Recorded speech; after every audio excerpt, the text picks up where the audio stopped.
Hello everyone, আসসালামু আলাইকুম। কেমন আছো সবাই? আই হোপ ভালো আছো। আলহামদুলিল্লাহ আমরাও ভালো আছি। সুরেনিয়াস ব্লগ থেকে নিহা বলছি। সবাইকে স্বাগতম জানিয়ে আজকে ব্লগটা শুরু করলাম সন্ধ্যাবেলা থেকে। এখনও মাগরিবের আজান দেয়নি, তবে 2-4 মিনিটের মধ্যে হয়তো দিয়ে দিবে। তো তার জন্য ভাবলাম একটু কাজ আছে, কাজ করব। তার আগে নামাজটা পড়ে নিই, তারপরে কাজ করব। যেহেতু বসেই আছি তাই ভিডিওটা স্টার্ট করলাম। আর আমার ছোট্ট প্রিন্সেস আমার ঘরের সব থেকে দুষ্টু বাচ্চা। এই দুষ্টু বাচ্চা কি করে জানো? সব সময় আমার জিনিসপত্রগুলো এলোমেলো করে রাখে। আজকে ফেস পাউডারটা ভেঙে এই যেটা কি করছো, এই যে ওয়ার্ড্রোবের উপরে, হ্যাঁ কি করছো? আজকে তোমার বাবা আসুক, মজা দেখাবো, দাঁড়াও। আমাকে মজা দেখাবে? এটা কে ভেঙেছে? গুঁড়া গুঁড়া করে রাখছে। এখন আসলাম, এসে দেখি এই অবস্থা। তো ভাবলাম যে আগে মাগরিবের আজানটা দেখ, তারপরে এই কাজগুলো করব। কারণ ওয়ার্ড্রোবের উপরে এমনিতে অনেক এলোমেলো হয়ে আছে। বলো। পাতে পিনে ব্যথা পাইছো কিভাবে? নিচ থেকে এই যে দুষ্টু করেছো তাই তাই ব্যথা পেয়েছো। সারাদিন ঘরের মধ্যে এটা ফেলবে, ওটা ধরবে, এটা করবে। কতগুলো ক্লিপ বক্স বের করছে, সেইগুলোকে ওর সাবান না ওইটা, হ্যাঁ সাবানের বক্সের মধ্যে সব ঢুকাইছে। কাজে বানানো। একটু শুয়েছিলাম আমি বিকালবেলা ওই রুমে, ঘুমাইনি, তবে শুয়েছিলাম, অনেকক্ষণ শুয়েছিলাম। তো এরই মধ্যে এসে দেখি সে বেডরুমে এত এত কাণ্ড করে রাখছে। কি আর করবো, কিছুই করার নেই। এগুলো ক্লিন করব। তো তোমরা যারা ভিডিওটা দেখা শুরু করেছো, লাইক দিয়ে দিও। প্রথমবার যদি কি আমার চ্যানেলটা ভিজিট করো, তবে সাবস্ক্রাইব করে দিয়ে আমার পাশে থেকে যেও। তো শুরু করছি।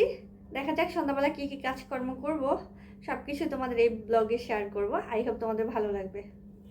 সরাসরি রান্নাঘরে চলে এসেছি। আর এই তো আমি পাত্রটা একটু আগেই বসিয়ে ফেলেছিলাম চুলায়। তো দেখো চুলা কিন্তু গরম হয়ে গেছে। আমার মিল্ক প্যানটা, আর এটা গরম হওয়ার কারণে দুধ সাইড থেকে লেগে গিয়েছে যখন প্রথম দিয়েছি। তো যাই হোক, কিছু করার নেই, এটা ধুলে ঠিক হয়ে যাবে। আর এদিকে আমি তেল গরম করে নিয়েছি, কিছু সমুচা ভাজবো প্রিন্সেসের জন্য। কারণ আমার এই টাইমটাতে এত বেশি খারাপ লাগে, বিশেষ করে যখন বিকালবেলা একটু রেস্ট নিয়ে উঠি বা ঘুম থেকে উঠি, মর্নিং সিকনেস, এই সময়টা ভীষণ খারাপ লাগে আমার এই হতে 2-3 ঘন্টা লেগে যায়। আর এই 2-3 ঘন্টা কোনো কাজ করতে মন চায় না, শুধু মন চায় শুয়ে বসে থাকি। মানে কেমন একটা সময় যাচ্ছে, কেমন একটা সময় পার করছি, আসলে বলে বোঝাতে পারবো না। তবু সব কিছুর পরে আলহামদুলিল্লাহ নিজের কাজগুলো নিজে করতে পারছি। খারাপ লাগলেও হয়তো বা আগের মতো সময়ের কাজ সময়ে করতে পারছি না, লেট হচ্ছে বা আগে পরে হয়ে যাচ্ছে, তবুও করতে পারছি। এটার জন্য আল্লাহর কাছে শুকরিয়া। কারণ অনেক মানুষ তো বিছানা থেকে উঠতে পারে না। যাই হোক, তারপরেও কিছু করার নেই, যেহেতু একা সংসার, আমাকে সাপোর্ট দেওয়ার মতো আমার হাজব্যান্ড আর আমার বেবি ছাড়া কেউ নেই।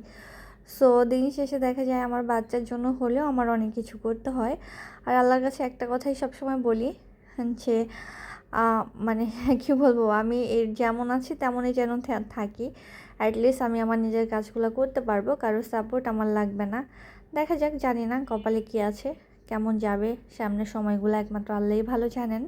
তো সমুচাগুলো আমি ভেজে নিচ্ছি। আর এদিকে আবার দুধ পড়ে যাচ্ছিলো, তাই দুধটাকে আবার একটু কমিয়ে দিলাম চুলার আঁচটা। আমার প্রিন্সেস এই ছোট্ট ছোট্ট সমুচাগুলো অনেক বেশি পছন্দ করে। এগুলো কিন্তু আমি বাসায় বানাইনি, কিনে আনা হয়েছে মিনা বাজার থেকে। তো এটা খেতে কিন্তু খারাপ লাগে না, ভালোই লাগে। তো যেহেতু মিনি সমুচা, ও এটাকে বেবি সমুচা বলে। আর ও তো সমুচা বলতে পারে না, বেবি সমস্যা। তো এই জন্য আমি একটু বেবি সমস্যা বেজে দিচ্ছি। ও ঘুম থেকে উঠে বলছিল, মানে বিকালবেলা, মাম্মি আমাকে একটু বেবি বেবি সমস্যা বানিয়ে দিও। তো এই কথাগুলো আমার বেশ ভালো লাগে। আমি ওর বাবাকে মাঝে মাঝে বলি সমস্যা কিন্তু শেষ হয়ে গেছে। তো ওর বাবা তো বুঝতে পারে, ও হঠাৎ করে কেউ শুনলে না প্রশ্ন করে কিসের সমস্যা ছিল, শেষ হয়ে গেছে। তো আমার মেয়ের কথা তো শুধু আমরাই বুঝি, অনেকেও তো আর তেমনভাবে বুঝবে না। ওদিকে দুধ গরম হচ্ছে, সমুচাটা কিন্তু ভাজা হয়ে গেছে, ঠান্ডা হওয়ার জন্য রেখে দিয়েছি। আর 2টা আম কাটবো আমার জন্য। সমুচাটা কিন্তু বেসিক্যালি আমার বাচ্চার জন্যই করেছি। ভেবেছিলাম 3-4 পিস করে দিই, তারপর দেখলাম অল্পই আছে, ভেজে ফেলি, যেহেতু এটা সাইজে খুবই ছোট। তো এই তো আমার রান্নাঘর দেখো মোটামুটি গোছানো আছে। আসলে ডিপ ক্লিন অনেক দিন করা হয় না, তবে আজকে কিন্তু আমি ডিপ ক্লিন করেছি। সেটা শেয়ার করা হয়নি তোমাদের সঙ্গে, কারণ যেটা বললাম, ভিডিও বানাতে ইচ্ছে করে না। যখন একটু ভালো লাগে ঝটপট কাজগুলো করে ফেলি, এছাড়া আসলে ওইভাবে আগের মতো প্রপারভাবে কেন যেন ভিডিও বানানো হচ্ছে না, আসলে চাইলেও পারছি না। দেখা যাক কবে আবার তোমাদের সঙ্গে সব কিছু আগের মতো শেয়ার করতে পারবো জানি না। আমার খারাপ সময়গুলোতে আমার হাজব্যান্ড ছাড়া আমি কাউকে পাশে পাইনি বিয়ের পর থেকে। বিয়ের আগে একমাত্র আমার খারাপ সময়ের সঙ্গে আমার আব্বু আমার দাদু ছিলেন। এই দুটো মানুষ আমার পাশে থাকলে আমি সবসময় স্বস্তি ফিল করতাম। আর বিয়ের পরে সেই জায়গাটা আমার হাজব্যান্ড নিয়ে নিয়েছেন। এখন তো মাশাআল্লাহ আলহামদুলিল্লাহ আমার একটা সন্তানও রয়েছেন। এখন আর খারাপ বলতে কিছুই নেই, সবই ভালো বলতে পারো। মনের জোরে চলছি। দোয়া করবা সবাই আমার জন্য, যেন এই মর্নিং সিকনেস এই সমস্যাটা আমার বেশি দিন না থাকে। মানে ঘুম থেকে ওঠার পর না সকালবেলা মোটামুটি অনেক রকমের কাজ কিন্তু আমাদের থাকে। নাস্তা বানানো, ঘর পরিষ্কার করা, রান্নাঘরের টুকটাক কাজ, অনেক রকম। ঘুম থেকে উঠলেই কিন্তু কাজের প্রেশারটা থাকে। বাট আমার ইদানিং ঘুম থেকে ওঠার পরে যে বললাম 2-3 ঘন্টা কিচ্ছু করতে ইচ্ছা করে না, খুবই বাজে একটা অবস্থা যায়। তো এই সময়টা যেন আমি খুব তাড়াতাড়ি পার করতে পারি। আম দুটো হচ্ছে একটু মানে কাঁচা পাকা টাইপের ছিল, কাঁচা ছিল না, মানে একটু শক্ত টাইপের, একদম যে নরম সেটা না। তো মনে হলো এই আমটাই খাই, এটা খেলে হয়তো ভালো লাগবে একটু। ইদানিং মনের উপরে না জোর করতে পারি না, মন যেটা চায় সেটা করতে ভালো লাগে। এর বাইরে আসলে কিছু করতে ইচ্ছা করে না, কেন যেন বোর ফিল লাগে। তো আম দুটো হচ্ছে আমি কেটে নিচ্ছি। আর আমার প্রিন্সেস বারবার এসে বলছিল, ও দোকান মামা তোমার কি কাজ হলো, তোমার কি বেবি এই সমস্যা বানানো হলো, মানে সে আমাকে দোকান মামা বানিয়ে দিয়েছে। এই হচ্ছে আমার বাচ্চার অবস্থা, সারাদিন সে এইভাবেই আমার সঙ্গে খেলবে। তবে মানে আমার সময়গুলো আরও বেশি কঠিন যেত যদি আমার বেবিটা না থাকতো। ওর জন্য আমার সময়গুলো অনেক সহজ হয়ে গেছে। ও যতটা সময় ঘুমিয়ে থাকে ততটা সময় আমার বেশি খারাপ লাগে। আর যখন আমার সঙ্গে থাকে কেন যেন গল্প করতে করতে ওর কথা শুনতে শুনতে আমার সময়টা পার হয়ে যায়। আমার খারাপ লাগাটা খুব একটা আমি ফলো মানে করি না বা রাখতে পারি না। বা যখন আমি একদমই একা থাকি তখনই মনে হয় যত প্রকার সমস্যা সবই দেখা দিচ্ছে। তো যাই হোক, এই তো আমগুলা কেটে নিচ্ছি। আর যেটা বললাম তোমাদের, সন্ধ্যাবেলা ভালোই লাগছিল তাই কিন্তু ভিডিও শ্যুট করা হচ্ছে।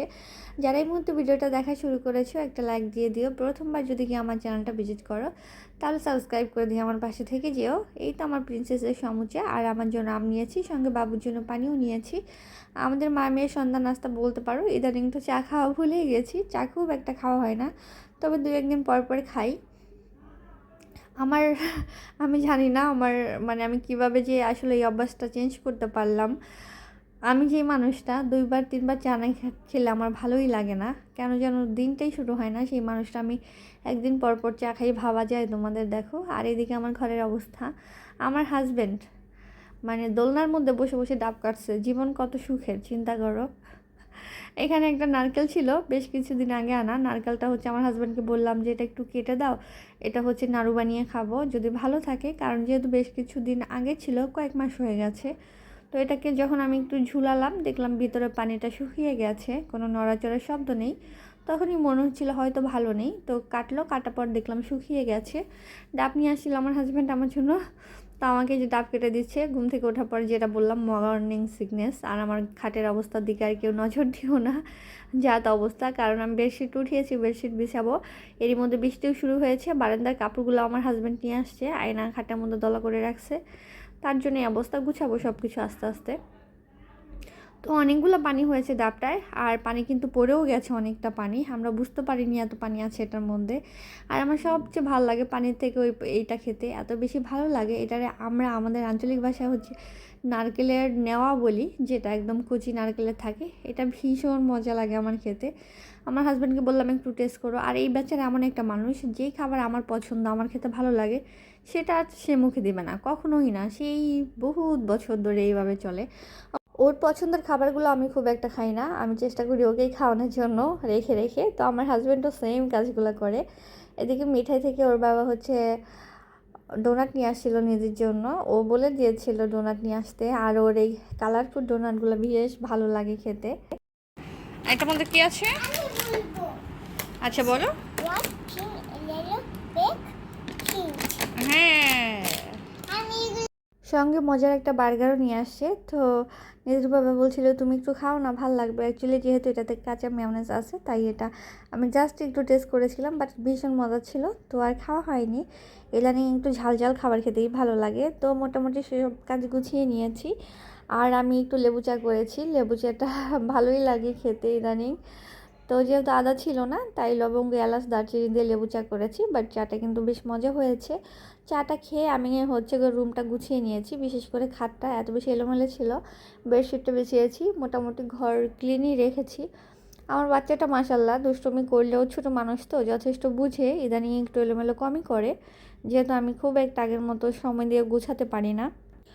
তবে এই তো সারাটা দিন যেন কীভাবে বসে বসেই কেটে যায়, মানে আমাকে অলসতা মনে হয় ঘিরে ধরেছে, কেন যে শরীর চলেই না আমি জানি না। তবে আজকে অনেক কাজ করেছি, যেহেতু গাছটা মারামারি করছে। হ্যাঁ, আমার প্রিন্সেস আমাকে যে বলতেছে যে মাম্মি তোমার গাছগুলো মারামারি করছে, তাড়াতাড়ি আসো। মানে এই গাছের ডালটা হচ্ছে এই গাছের মধ্যে চলে গেছে, তো বড় হয়েছে যেহেতু একটা আরেকটার উপরে উঠে গেছে। আর কি বুঝতে পারছো, ডালগুলা হচ্ছে ছড়াই ছিটায় আছে। আমি একটু সময় করে এই গাছগুলো হচ্ছে কাটবো, কেটে এগুলো আলাদা করে লাগাবো। তো সেই সময়টা আসলে হচ্ছে না, তার জন্য আমাকে ডেকে নিয়ে আসছে যে মাম্মি দেখো তোমার গাছ মারামারি করছে একটা আরেকটার সঙ্গে।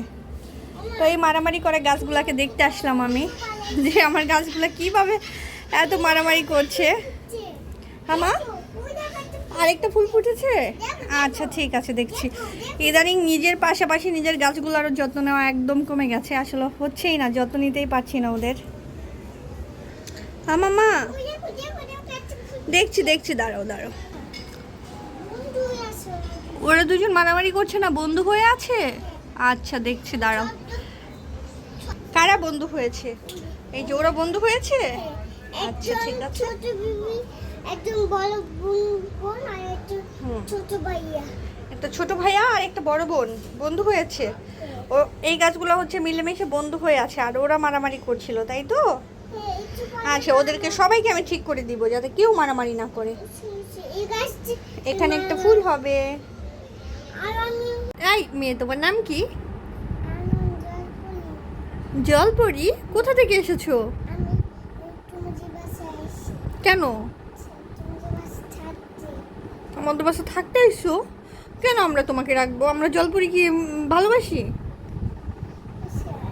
তো আমার জলপরিকে তো তোমরা দেখে নিয়েছো। আর এই তো একটা ডাব আছে, এটা আমি কাটার চেষ্টা করছি বাট পারছি না। বাই দেওয়া, এটা কিন্তু পরের দিনের ভিডিও। আমার হাজব্যান্ড বলেছিল কেটে দিয়ে যাবে, তো আমি বলেছি আমি নিজেই পারবো। বাট মনে হচ্ছে এটা ছুরি দিয়ে সম্ভব না, তাই আমি বটি দিয়ে কেটেছি। যদিও আমার ভীষণ কষ্ট হয়েছে এটা কাটতে, কিন্তু দেখো আমার হাজব্যান্ডের থেকেও ভালো কেটেছি, তাই না? ও কালকে যেটা কেটে দিয়েছিল তার থেকে এটা বেশ সুন্দর হয়েছে। আরেকটা রয়েছে, এটা হচ্ছে পরে খাবো, এটা আর এখন খাওয়া হবে না। আর এখানে প্রায় 600 গ্রামের মতো পানি হয়েছে, হাফ কেজিরও বেশি।